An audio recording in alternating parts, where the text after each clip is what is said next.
play with me. A world where cookies grow on trees. A world where when you eat cheese, you become slimmer. Man, I'd be the skinniest woman on earth. And a world where every hot guy plays a trombone. Or any hot guy for that matter plays a trombone. This is my utopia. Please take a moment and consider what your utopia is. Consider.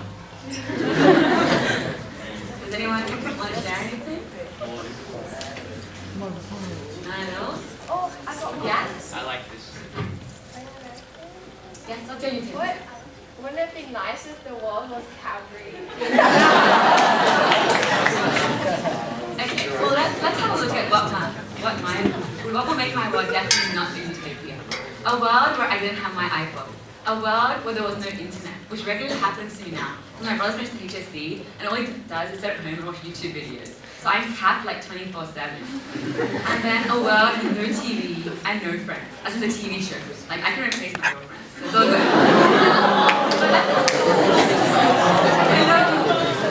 But let's take a look at a child in Africa. Their utopia is everything. They don't have an iPod.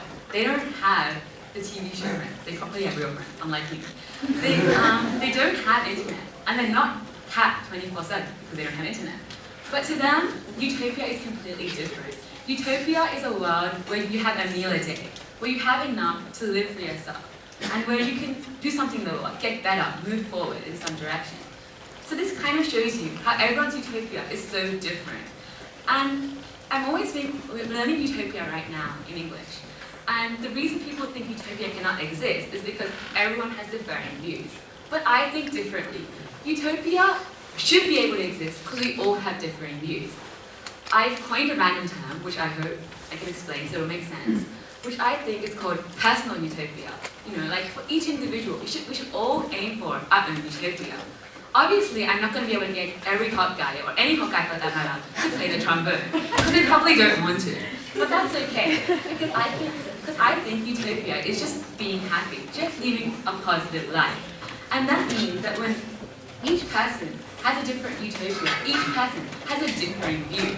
But the reason why we can't have utopia at the moment is not because we have different views, it's because we can't appreciate or understand each other's views. And therefore, I think the thing that's lacking in our world today is empathy. We don't have empathy for each other. We don't have empathy to consider, oh, what she said might be right. Oh, what he thinks might be right. And maybe hot guys have a right to not play the trombone.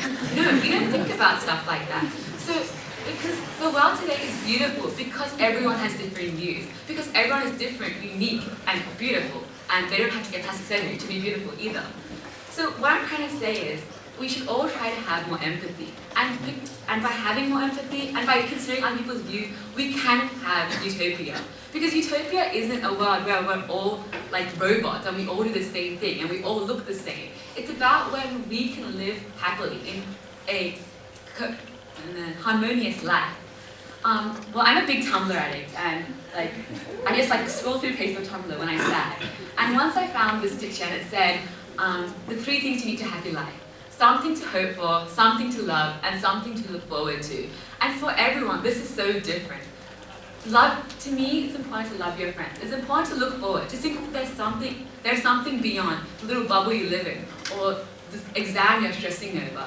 And what's the last thing? Oh yeah, and something to, I can't remember what the last thing was. But anyway, when you look at utopia today, people think it's all about order and control and everyone being the same. But I'd like to give you examples to you about order. For example, cadets. I'm in a part of cadets, and I only joined this year. And it works so well, actually, because cadets is such a strictly regulated environment, and everyone has fun because of all the order and all the levels of authority there are. But this doesn't work for everyone. I have a friend in this school called Kathy Zhang, and she just she's so crazy. She's like, cadets, what? I don't want to be told what to do. But she lives a happy life. She lives in a happy world. And so you don't need control to be happy. You just need to make sure that everyone around you is happy. If you looked at every person around you today and made sure they were happy, we would all live in a utopia. 2 nights ago, the night before formal, I went to a speaking competition at Rotary.